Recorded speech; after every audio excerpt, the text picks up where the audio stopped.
Nabi sebelum Nabi berdakwah dan sebelum Nabi lahir dan dibangkitkan. Mereka sudah membantu dakwahnya Rasul. Umat-umat sebelumnya sudah bisa melihat di dalam kitab-kitabnya, selama kitab mereka masih dalam kebenaran, mereka akan menyaksikan bahwa telah ada memang teriwayatkan dari para nabi dan rasul tentang ciri-ciri nabi akhir zaman Sayyidina Muhammad. Para nabi dan rasul sudah diambil sumpah setianya oleh Allah untuk mendukung nabi kita yang paling ramah, yang paling lembut, yang paling berkasih sayang, yang paling indah budi pekertinya. Namun Rabbul Alamin Subhanahu wa ta'ala masih memberikan teguran kepada para sahabat untuk mereka lebih mengagungkan Nabi Muhammad sallallahu alaihi wasallam. أعوذ بالله من الشيطان الرجيم يا أيها الذين آمنوا لا ترفعوا أصواتكم فوق صوت النبي ولا تجهروا له بالقول كجهر بعضكم لبعض أن تحبط أعمالكم وأنتم لا تشعرون. Wahai orang-orang yang beriman, jangan sesekali mengeraskan suara satu sama lain di hadapan Nabi Sallallahu alaihi wasallam. Akan kujatuhkan dan kuhapus seluruh pahala kalian tanpa kalian sadari. Bukan dosa lagi, dihapus pahalanya oleh Allah kalau berani mengangkat suara di hadapan Muhammad Rasulullah. Ayat ini dalam sebagian mufassirin mengatakan turun kepada Sayyidina Abu Bakar dan Umar radhiyallahu anhuma yang saat itu bertikai, ada perdebatan antara mereka, terangkat suara mereka, maka turun ayat ini. Sejak itu Sayyidina Abu Bakar Siddiq tidak berbicara kecuali berbisik kepada Rasul, sampai Rasul berkata, irfa' sautak ya Abu Bakar ini lam asma', irfa' sautak ya Abu Bakar ini lam asma', angkat suaramu Abu Bakar, aku tidak dengar. Lebih keras lagi, lebih keras lagi, karena dia sangat berbisik dari takutnya atas ayat ini. Dihapus amalnya, berani ngangkat suara di hadapan Rasulullah sallallahu alaihi wasallam. Hadirin hadirat yang dimuliakan Allah, diriwayatkan dalam Sahih Bukhari, ketika ayat ini turun, salah seorang pergi naik ke atas gunung meninggalkan Madinatul Munawwarah karena umat masih sedikit saat itu. Madinah itu sekitar 40 rumah.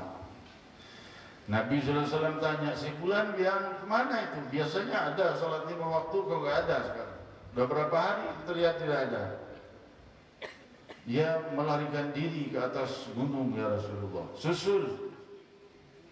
Kenapa?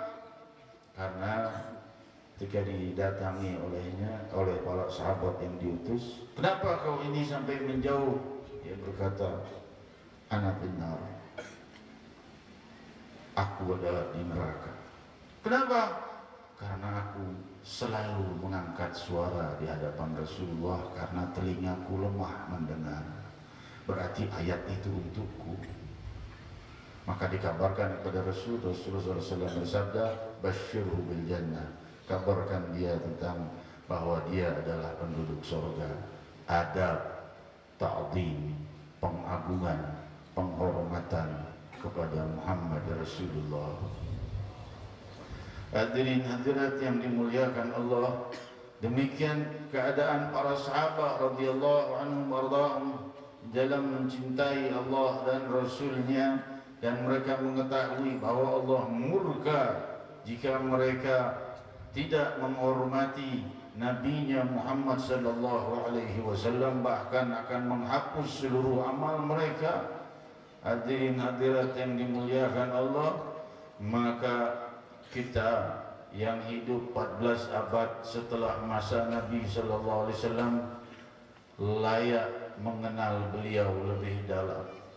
Budi pekertinya terhadap musuh-musuhnya, budi pekertinya terhadap teman-temannya, budi pekertinya terhadap tumbuhan dan pekertinya kepada seluruh makhluknya Allah Subhanahu wa ta'ala. Ar-Rahimun yarhamuhumur Rahman, irhamu man fil ard yarhamukum man fis sama. Saudara-saudariku yang memuliakan, oleh sebab itu kita merayakan Maulidin Nabi Muhammad sallallahu alaihi wasallam. Jiwa ketika telah terpenuhi dengan cinta kepada Rasul sallallahu alaihi wasallam, maka cahaya cinta kepada Allah Subhanahu wa taala berbijar. Dengan mencintai Nabi Muhammad sallallahu alaihi wasallam dan mengikuti beliau, Allah mencintainya. Allah simpan cinta Nabi sallallahu alaihi wasallam, cinta Allah Subhanahu wa taala itu Allah simpan pada sosok Muhammad Rasulullah. Cari ke barat dan timur cara untuk dicintai Allah, tidak akan kau dapatkan kecuali firman Allah yang telah menjawabnya, qul in kuntum tuhibbunallaha fattabi'uni yuhibbukumullah wa yaghfir lakum dzunubakum. Cari ke barat dan timur dengan seluruh cintamu kepada Allah, ditolak oleh Allah selama kita belum mengikuti Nabi Muhammad. Ditolak. Sehingga Allah berfirman, katakanlah, jika kalian mencintai Allah, ikutilah aku, yaitu Nabi Muhammad, yuhibbukumullah. Allah mencintai kalian. Lihat, mengikuti Nabi, gerak-gerik beliau, sunnah beliau, ucapan beliau, semampu kita tentunya. Gak usah repot-repot sholat dengan sampai bengkak kakinya karena kita tidak mampu. Banyak sunnah-sunnah yang ringan, baik terhadap tetangga, bakti kepada ayah dan bunda, apa susahnya?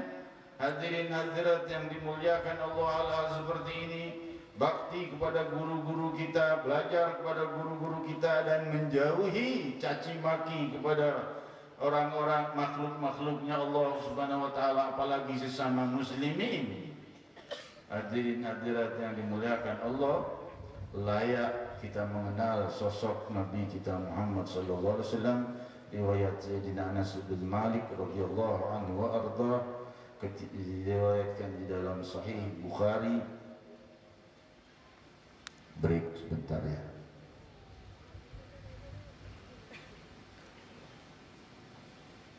Maaf nih hadirin hadirat, nggak minum, saya minum sendiri. Tapi nanti kan diam, anak akan ngomong. Hadirin hadirat yang dimuliakan, ya jangan tegang maksudnya, ya akhirnya tegang nanti nyantai aja. Ya, dengarkan indahnya budi pekerti Nabi kita Muhammad dan indahnya Nabi Muhammad sallallahu alaihi wasallam. Riwayat Sahih Bukhari akan saya sampaikan beberapa riwayat. Waktu kita masih lama kok. Ya, subuh jam 4.25, 4.35. Ya, mau sampai subuh. Wayang mau sampai subuh. Maaf ya, jangan tegang. Kita dengarkan indahnya. Ketika beberapa hari terakhir wafatnya Rasul sallallahu alaihi wasallam, karena kita mesti mulai memahami bahwa wafatnya Rasul itu juga pada 12 Rabiul Awal, dan di saat wafatnya Rasul itu di hari Senin di waktu duha, ya, Rasul sallallahu alaihi wasallam di malam Seninnya seperti sekarang nih, para sahabat sudah nunggu.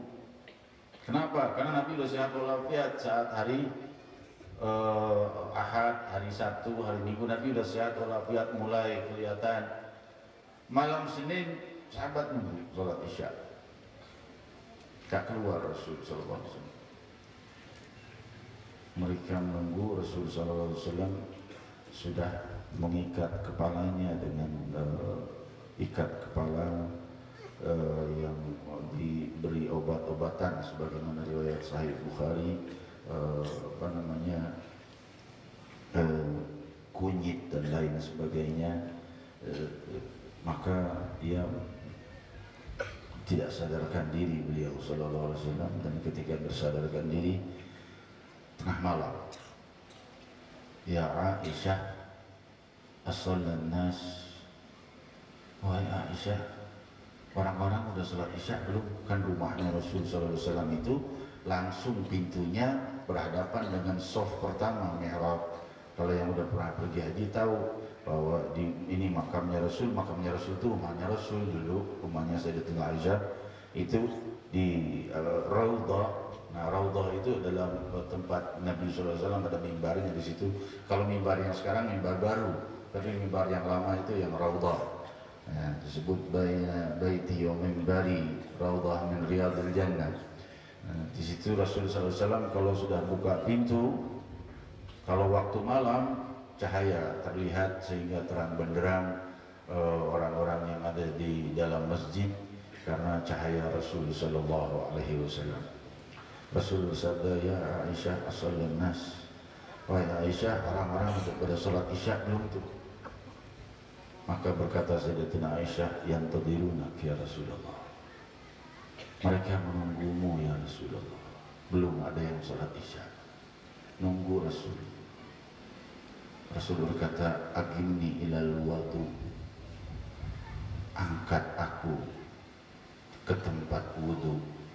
Al-wadu, tempat wudu. Kalau wudu, wudunya. Kalau wadu, tempatnya. Agimni ilal wadu. Sampai di tempat wudu, beliau roboh lagi, jatuh pingsan. Sampai hampir masuk sepertiga malam terakhir, beliau bangun lagi. Ya Aisyah, as-salat nas. Orang-orang udah sholat isya belum ya Rasulullah? Yang tadiruna, para sahabat masih menunggumu ya Rasulullah. Rasul berkata, murli Abu Bakar ayusallin nas. Perintahkan Abu Bakar As-Siddiq radhiyallahu anhu untuk sholat mengimami orang-orang. Waktu subuh, para sahabat udah was-was. Rasul nggak keluar sampai sepertiga malam. Nggak keluar lagi para sahabat nunggu waktu subuh. Saat Rasulullah SAW sakit, toko-toko sudah tutup semua, perdagangan, pasar tutup. Karena mereka apa? Bingung menunggu keadaan Rasulullah SAW sakit. Hari itu Rasul sudah baik-baik, tadi malamnya kok nggak keluar sholat isya. Tapi waktu subuh ditunggu lagi sama para sahabat. Sayyidina Abu Bakar Siddiq sudah maju jadi imam. Maksudnya sudah ada Nabi SAW sudah dalam keadaan seperti itu. Maka Sayyidina Abu Bakar Siddiq sudah jadi imam sholat subuh. Rasulullah SAW membuka tabir yang memisahkan antara rumahnya dengan Masjid Nabawi, melihat sahabat lagi salat bersaf-saf, Abu Bakar Siddiq menjadi imam. Di saat itu Anas bin Malik radhiyallahu anhu berkata, hampir saja para sahabat ini bubar dari salatnya, mengerubuti Rasul SAW dari gembiranya ingin megangi Rasul untuk masuk ke tempat imam. Tapi mereka bertahan dalam salatnya. Di saat itu berkatalah Sayyidina Anas bin Malik, ma ra'ayna manzaran a'jab min wajhin Nabi sallallahu alaihi wasallam. Di saat itu tidak pernah kulihat pemandangan, bukan wajah, belum pernah kulihat pemandangan yang lebih menakjubkan dan indah dari wajah Sayyidina Muhammad. Beliau tersenyum melihat para sahabat. Setelah itu beliau menutupkan sitarnya, tabirnya, dan itulah terakhir kali para sahabat berjumpa dengan Rasul, melihat Rasul maksudnya. Karena di waktu duha sudah tersebar kabar wafatnya Rasul sallallahu alaihi wasallam. Hadirin hadirat yang dimuliakan Allah, demikian indahnya tuntunan Nabi kita Muhammad sallallahu alaihi wasallam, dan budi pekerti beliau tiada yang melebihinya kepada musuhnya atau kepada temannya. Kepada teman beliau, ketika Sayyidina Abu Bakar Siddiq radhiyallahu anhu ada perseteruan atau perdebatan dengan Sayyidina Umar bin Khattab radhiyallahu anhu, maka riwayat Sahih Bukhari, maka datang Sayyidina Abu Bakar Siddiq ke rumah Sayyidina Umar meminta maaf. Ketok pintu 3 kali, enggak dibukain pintu. Kasarnya masih marah nih Sayyidina Umar.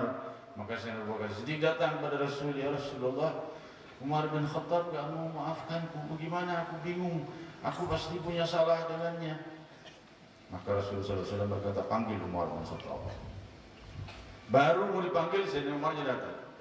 Sayyidina Umar datang. Dari mana ya Umar? Dari rumah Abu Bakar Siddiq.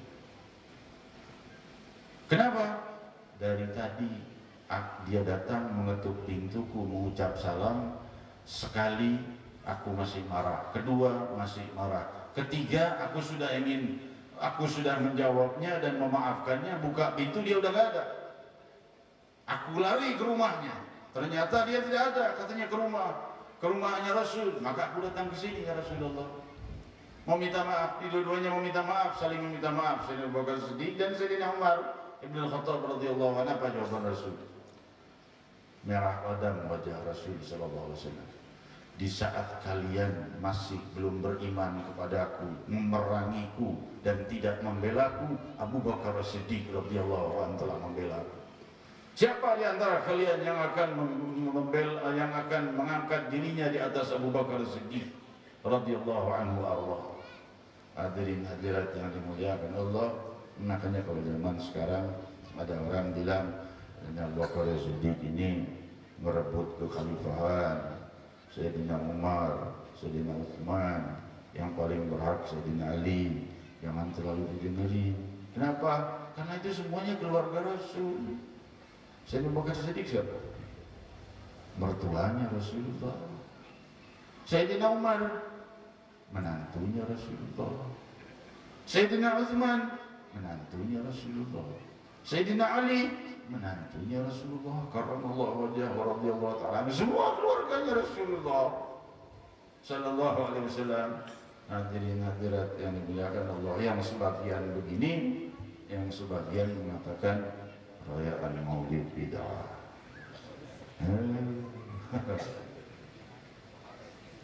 Ini hadirin hadirat yang dimuliakan Allah, nggak usah jauh-jauh ke dalil, ya. Tolong carikan ayat atau dalil hadis, mau sahih, mau dhaif, mau hasan, mau mardu, mau apa, yang membolehkan bahasa Arab atau Al-Quran diterjemahkan. Mana? Berarti seluruh muslimin yang ada selain bangsa Arab yang nggak ngerti syahadatnya nggak sah. Kenapa? Bagaimana sah syahadat kalau seandainya kita tidak tahu artinya? Berarti syahadat harus diterjemahkan, sedangkan menerjemahkan syahadat bid'ah. Apakah semuanya murtad kecuali Jaziratul Arab? Bukankah Nabi sallallahu alaihi wasallam diutus untuk seluruh manusia, bukan untuk Jaziratul Arab saja? Syahadat saja kalau orangnya nggak tahu artinya, nggak sah syahadatnya. Rasulullah apa artinya? Nggak tahu, masih nyembah patung juga, gimana? Kan masih tahu artinya. Sedangkan tidak ada dalil dari Rasulullah SAW menerjemahkan syahadat. Tidak ada dalil menerjemahkan Al-Quran atau menafsirkannya. Coba kalau kita nggak tahu tafsirnya, salah ngaco kemana-mana. Ya, Allah lah duduk di atas air. Ya, kayak kecebong, astagfirullahaladzim. Jadi hadirat yang dimuliakan Allah, ini kalau penafsiran lepas daripada apa namanya, di dalam ilmu usul disebut qiyas imari. Qiyas imari ini para ulama guru-guru kita sudah tahu apa namanya, rumus, tapi rumusnya keledai. Keledai itu sekali waktu tiap hari dibawahi garam dari rumah oleh tuannya, pemiliknya, ke pasar, pasti lewat sungai. Suatu kali sungainya pasang, dia merasakan dia agak sedikit tenggelam jadinya. Pas naik kok ringanan. Oh, berarti kalau saya menenggelamkan beban saya naik dari atas air, beban saya ringan. Dia lakukan tiap hari. Tiap hari dia air gak pasang, dia tenggelamin badannya di dalam, naik ringanan.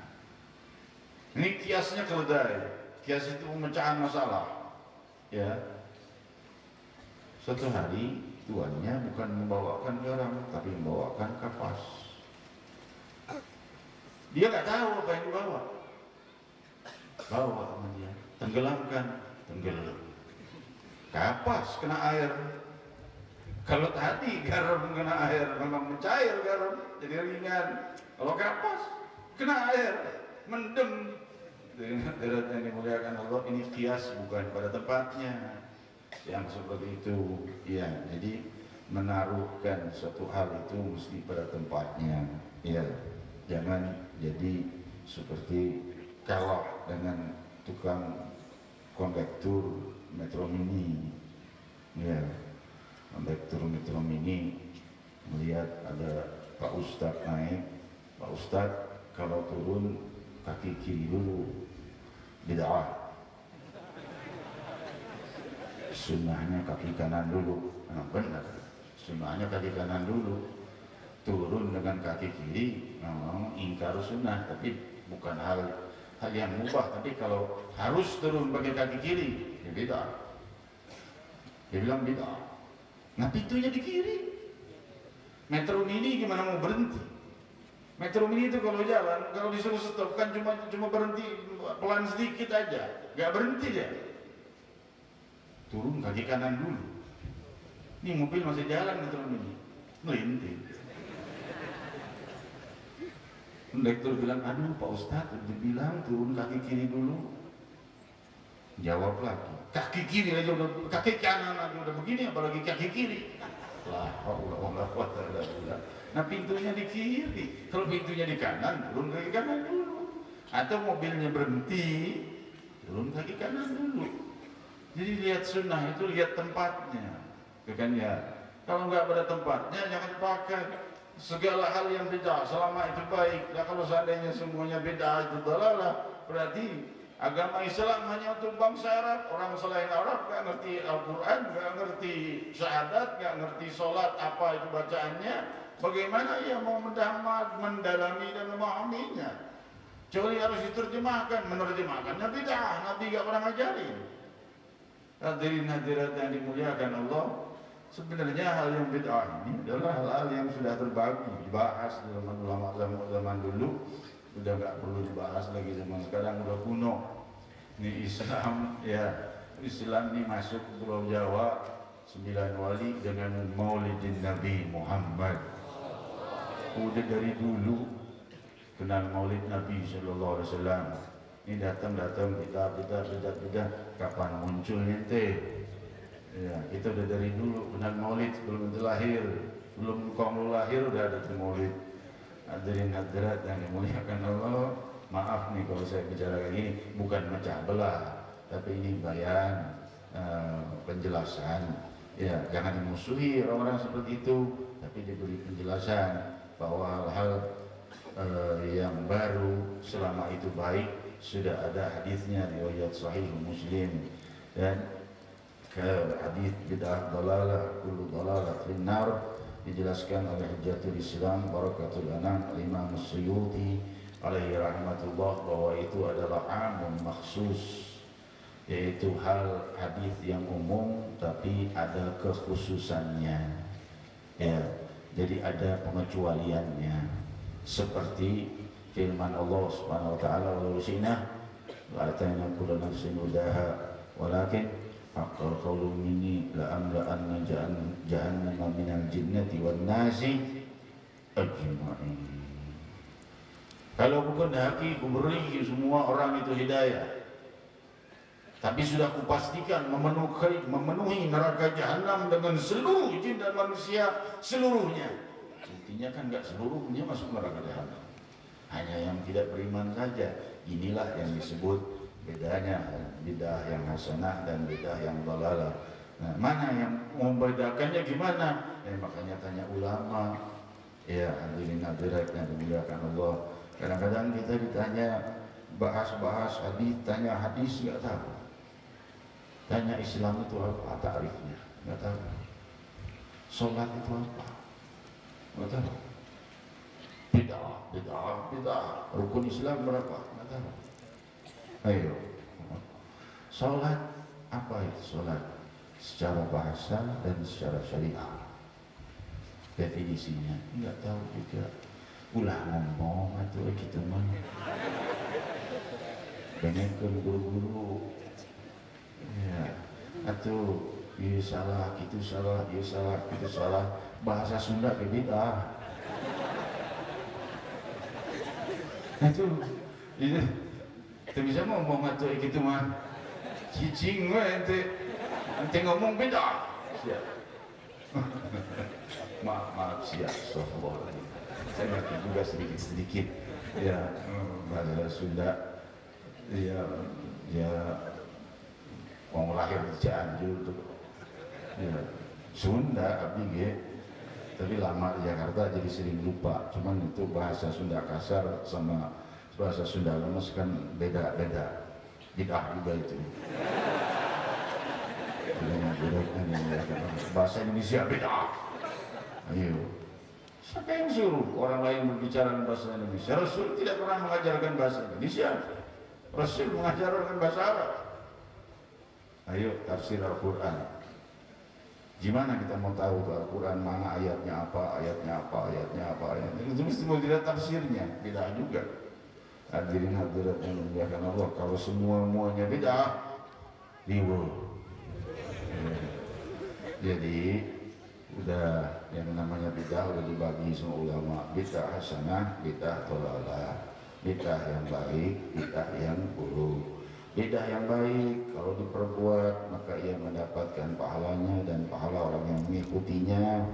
Demikian sabda Rasul riwayat Sahih Muslim, man sanna sunnatan hasanatan falahu ajruhu wa ajru man tabi'ahu kama qala sallallahu alaihi wasallam, wa man sanna fil islami sunnatan sayyi'atan, barang siapa yang membuat hal yang baru dan baik maka baginya pahalanya dan pahala orang yang mengikutinya. Bagi barang siapa yang membuat hal-hal yang baru dan berupa hal yang buruk maka baginya dosanya dan dosa orang yang mengikutinya.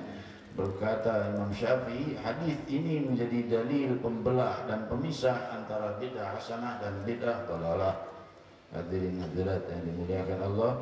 Jadi kita mengadakan Maulidin Nabi sallallahu alaihi wasallam kalau niatnya tasyakkuran wajib. La in syakartum la